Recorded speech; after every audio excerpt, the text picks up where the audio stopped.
In the winter of 2020 in Moss Point, Mississippi, Carolyn Pardon found herself in an increasingly desperate situation. Some of her daughter's children had been staying with her intermittently, but she was not typically their sole caregiver. Their mother, 37-year-old Tessie Tamores, would normally visit regularly to see them, or at the very least call to check in. However, days were stretching into weeks without any contact whatsoever. Tessie's pattern of temporary absences was well established. When she would disappear for a week or two, she always returned to her children. She had never been gone for more than 2 weeks, and Carolyn initially waited patiently, expecting her daughter to come back as she always had. But as more than a month passed without hearing from Tessie, Carolyn realized she needed to contact the police.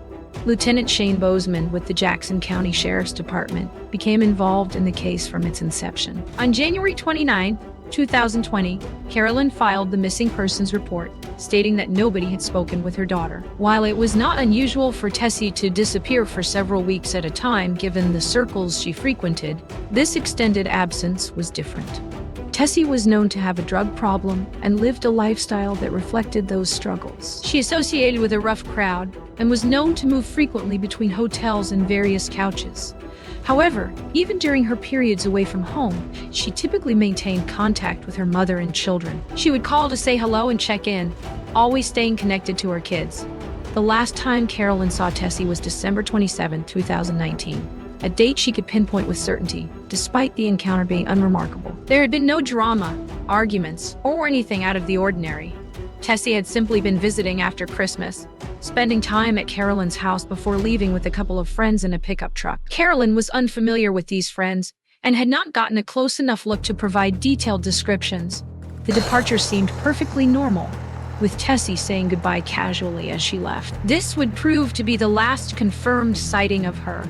The investigation immediately faced significant challenges due to the conflicting information surrounding Tessie's associates and activities. Multiple people provided different names and stories, making it difficult to establish legitimate leads or determine the right direction for the investigation. Understanding Tessie's lifestyle was crucial to comprehending the complexities of the case.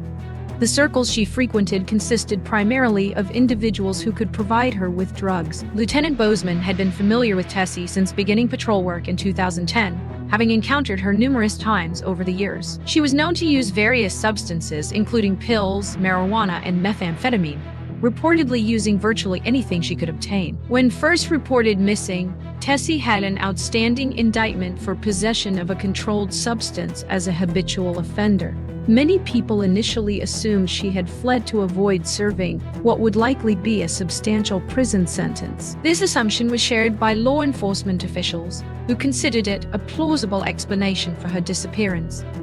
However, as the investigation progressed and more time passed without any contact, this theory became less credible. Several factors worked against the investigation from the beginning. The delayed reporting, difficulty determining her companions and destinations around the time she disappeared, and the initial assumption that she might have fled to avoid incarceration. The consensus gradually shifted from viewing her as possibly being on the run to suspecting foul play. The most significant red flag was her complete lack of contact with any of her children, coupled with no activity on her social media accounts. In typical missing person cases, investigators rely heavily on cell phone and bank records to trace a person's last movements. But this approach proved impossible in Tessie's case. The transient lifestyle common among individuals struggling with substance abuse made traditional investigative methods ineffective. Tessie used disposable phones and frequently changed numbers, sometimes multiple times per month when unable to pay bills or when borrowing phones from friends. This pattern made tracking communications impossible through conventional means. Similarly, bank records provided no assistance because individuals in her circumstances typically operated outside traditional financial systems, avoiding ATMs and formal payment methods. The investigation team described it as being off the grid without being off the grid, creating significant obstacles for law enforcement. Tessie lacked steady employment to contact for information and had no consistently close friends. She essentially moved from couch to couch and hotel to hotel, making it extremely difficult to establish patterns or track her movements. Investigators began checking with known associates from the local drug community, but initial conversations yielded no useful information, with most claiming they had not seen her in weeks or months. Despite these challenges, one name consistently emerged during the investigation: John Tamores, Tessie's on-again, off-again partner and the father of her children. Carolyn was well acquainted with John and had witnessed firsthand the violence that characterized his relationship with her daughter. According to Carolyn, Tessie would come to her house seeking refuge, explaining that her mother could no longer tolerate the situation and that John carried some kind of weapon to bed at night. Tessie was reportedly afraid of John and would stay with Carolyn before returning to him, creating a cycle of abuse and temporary escape. Despite being the father of her children, John was described as violent and mean, regularly beating Tessie and on at least one occasion sending her to the hospital with severe facial injuries. Lieutenant Bozeman was also familiar with John, having responded to domestic violence calls at the couple's residence in the Hurley community. The relationship was characterized as both estranged and extremely physical, with both parties having been arrested for domestic violence. The couple had maintained a pattern of mutual assault, with incidents including Tessie ramming John's truck with a vehicle. Their marriage had become increasingly strained over the preceding years, and while still legally married, they had essentially gone their separate ways.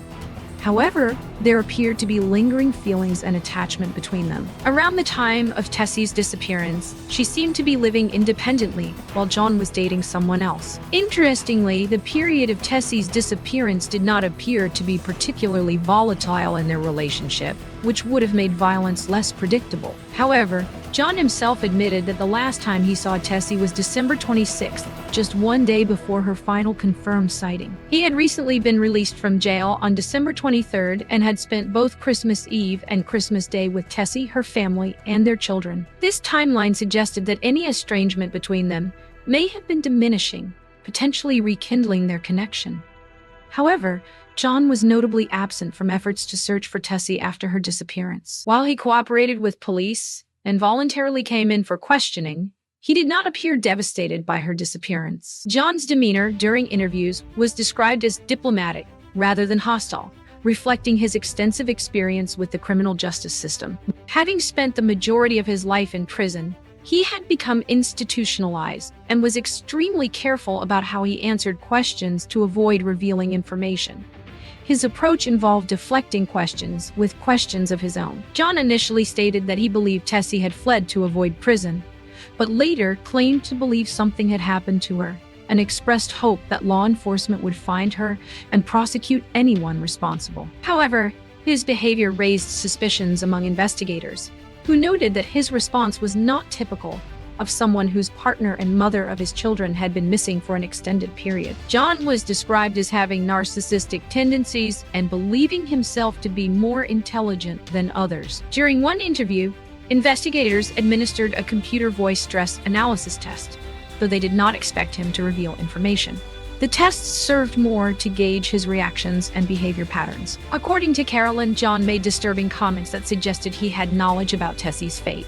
In one conversation in her backyard, John allegedly told her that she would never see Tessie again, or if she did, it would be a very long time. These statements seemed to go beyond speculation and suggested possible knowledge of what had occurred. The most straightforward theory involved John's history of violence and control issues. Given their tumultuous relationship and his previous assaults on Tessie, investigators considered the possibility that he had finally snapped during a fit of rage, possibly triggered by jealousy over Tessie's apparent move toward independence. However, this simple explanation was far from the only possibility that emerged during the investigation. One particularly detailed account suggested that Tessie had been at a hotel engaging in sexual activity with two men when John discovered the situation. According to this version, John arrived and began beating Tessie against a sink, ultimately killing her, then forcing the two men to help dispose of her body. The details of this account varied depending on the source, with some claiming John dismembered the body, while others said she was wrapped in plastic. The identities of the alleged accomplices also changed with each telling,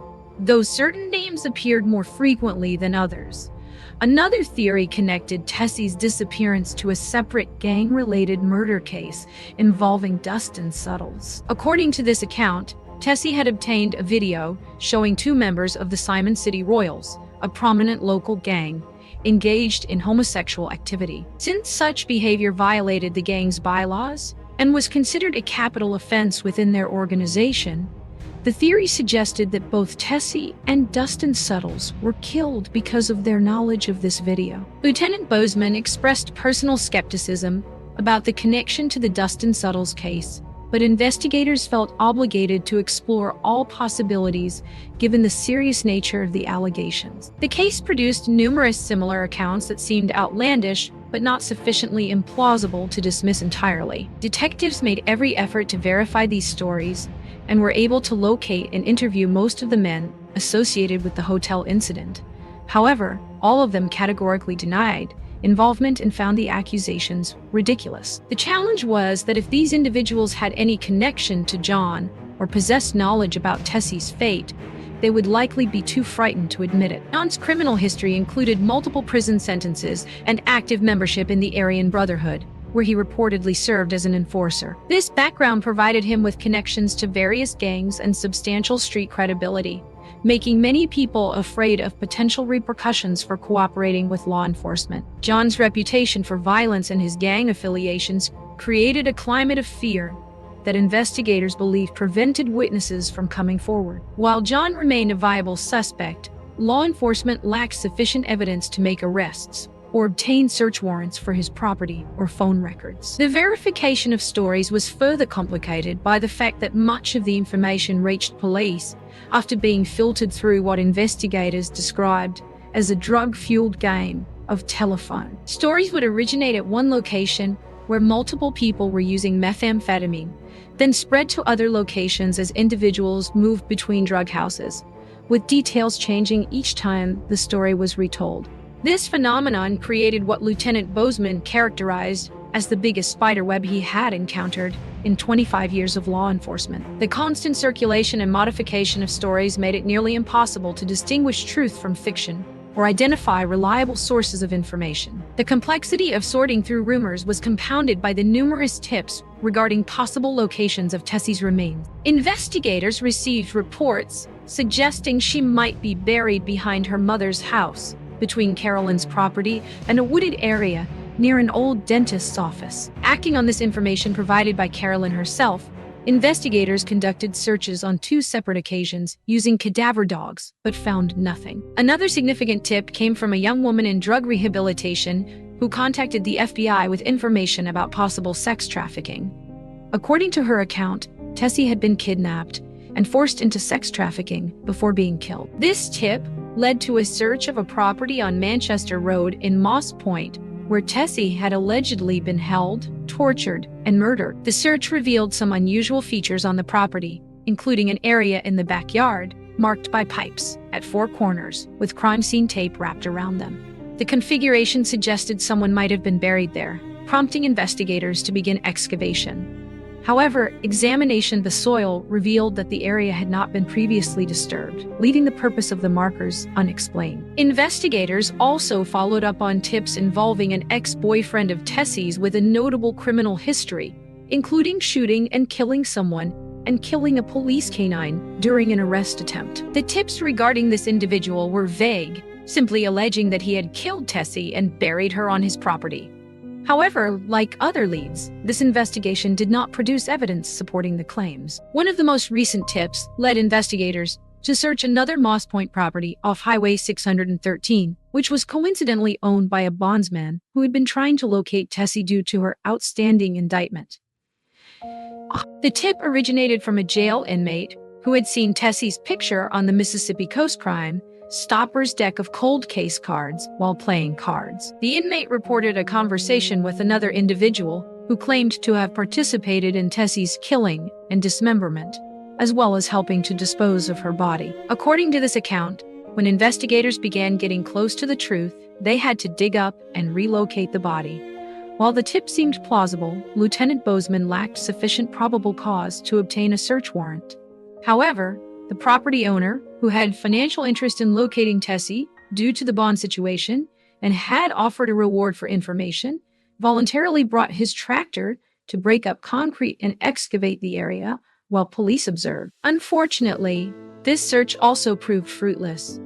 Another search was conducted on Highway 613, based on reports of a shrine with crosses and flowers behind a drug house. Investigators did locate such a shrine and searched the area with cadaver dogs. However, they discovered that the shrine had been erected by a man whose sister had died in an automobile accident the previous year, and he had created the memorial in his backyard as a place to remember her. The pattern of following tips that ultimately led nowhere became a recurring theme in the investigation. Many people claimed to know Tessie's location, but when questioned thoroughly, investigators discovered that the tipsters had no first-hand knowledge and were simply repeating information they had heard from others during drug-related gatherings. Despite the lack of concrete evidence, John Tamores remained a viable suspect throughout the investigation. While investigators never obtained sufficient probable cause to search his property or acquire his phone records, they were able to interview someone close to him for additional information. Law enforcement spoke with John's girlfriend at the time of Tessie's disappearance, who reported that John had made threatening statements suggesting others would end up right beside Tessie. However, investigators recognized that John's psychological profile included using fear as a tool to control both his personal relationships and his standing in the community. John's tendency to exploit any information for his own benefit meant that such statements might be empty threats designed to maintain his intimidating reputation, rather than admissions of actual knowledge about Tessie's fate. This ambiguity exemplified the challenges investigators faced in separating genuine leads from manipulation and posturing. The investigation remained hampered by the lack of first-hand information, with virtually every piece of evidence consisting of hearsay passed through multiple sources. Investigators had followed up on reports of maps drawn on walls indicating body locations, conducted search warrants based on such tips, and pursued countless claims about various burial sites, all without success. Despite the challenges and lifestyle Tessie led, investigators emphasized that if she was murdered, she deserved justice and her killer should be held accountable. The case has left Carolyn and Tessie's children without closure, having no specific place to visit to feel connected to their mother and daughter. Carolyn continues to raise some of Tessie's children and has been doing an exemplary job according to those who have observed the family. Tessie's daughter, who bears a striking resemblance to her mother, is excelling academically in middle school, maintaining honor roll status, and volunteering to help children with special needs. Despite her youth, she is already making plans for college and her future career. However, this promising future will likely be filled with milestones that Tessie will not be present to witness. Although Tessie was struggling with addiction at the time of her disappearance, she never missed opportunities to show love for her children. She was described as a sweet, loving mother and daughter who was intelligent and had attended some college after finishing high school. Carolyn has provided a DNA sample to the National Missing and Unidentified Persons System, NamUs, ensuring that if Tessie's remains are ever discovered, investigators will be able to make a positive identification. The case remains active, with law enforcement continuing to seek anyone with information about Tessie's disappearance around December 27, 2019, in Jackson County, Mississippi. At the time she went missing, Tessie Temores was described as having brown hair and blue eyes, standing approximately 5'6" to 5'7" tall, and weighing between 150 and 165 pounds. John Tamores is currently serving time in prison for residential burglary, though he has not responded to correspondence regarding Tessie's case. The investigation into Tessie Tamores' disappearance continues more than 4 years after she was last seen. The case represents the complex challenges law enforcement faces when investigating crimes within communities affected by substance abuse, where traditional investigative methods prove ineffective and witness cooperation is hindered by fear and transient nature of the lifestyle. The greatest need remains for someone with first-hand knowledge to come forward and provide investigators with reliable information that could finally bring resolution to this case. Until then, Tessie's family continues to live with uncertainty, hoping for answers about what happened to their beloved daughter and mother on that December night in 2019.